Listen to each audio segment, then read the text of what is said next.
এখানে একটা ছোট্ট চাটুই নিয়েছি, চাটুইয়ের মধ্যে দিয়ে দেবো 3টে শুকনো লঙ্কা। ভালো করে ভেজে নেব এটা। তো আচারটা কত সুন্দর হয় দেখুন, আখের গুড়ের আচার। গুড় খাওয়া খুব ভালো। আর এখানে খানিকটা মৌরি দিয়ে দেবো ভাজার জন্য। ভালো করে ভেজে নেব আমি। বন্ধুরা, ভাজা হয়ে গেছে, আর এটা আমি হাত দিয়ে ভালো করে গুঁড়ো করে নেবো এইভাবে। কেননা একটু আস্তে আস্তে রেখে দেবো, আমি মিক্সিতে দেবো না।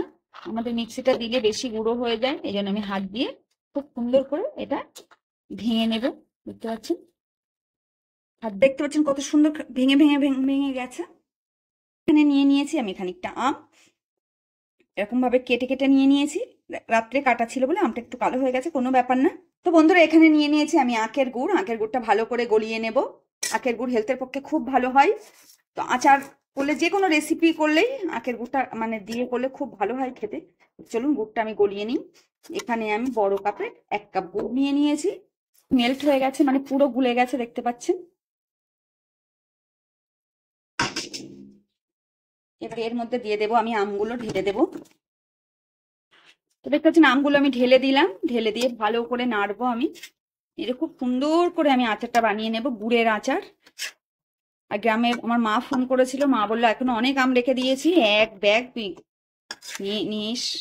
আমি বললাম ঠিক আছে, পাঠিয়ে দিও, আমার অনেক আচার বানাতে হবে এখনো।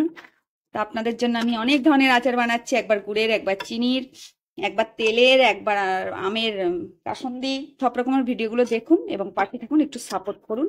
আমার মতো যারা আরো ছোট ইউটিউবার আছে, খুব কষ্ট করছে, তাদেরও একটু পাশে থাকুন, একটু সাপোর্ট করুন। আপনাদের সাপোর্টটাই তো আমাদের চলার রাস্তা।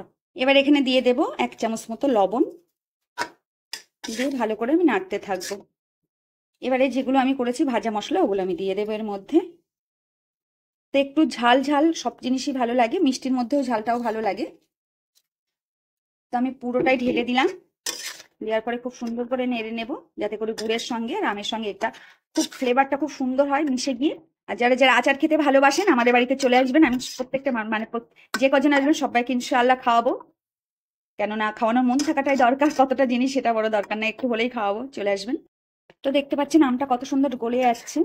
এবং আস্তে করে চাপা দিয়ে রেখে আমি ঢাকনা দিয়েও রেখে দেবো, যাতে করে আমটা পুরো, মানে কি বলবো, মিষ্টিটা পুরো ভিতরে ঢুকে যায় আর আমটা ঘেটে না যায়।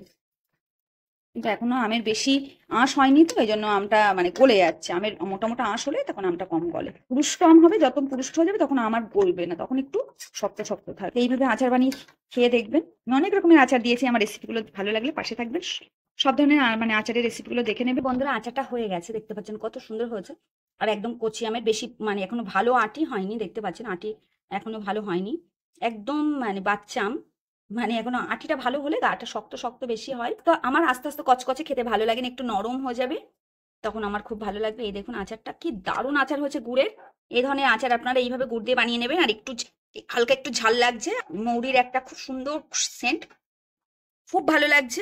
এইভাবে আচারটা খেয়ে দেখবেন গুড় দিয়ে, আরও আপনার হেলথের কোনো ক্ষতিও হবে না। তো ভালো লাগলে আমার পাশে থাকবেন, আমার সাথে থাকবেন।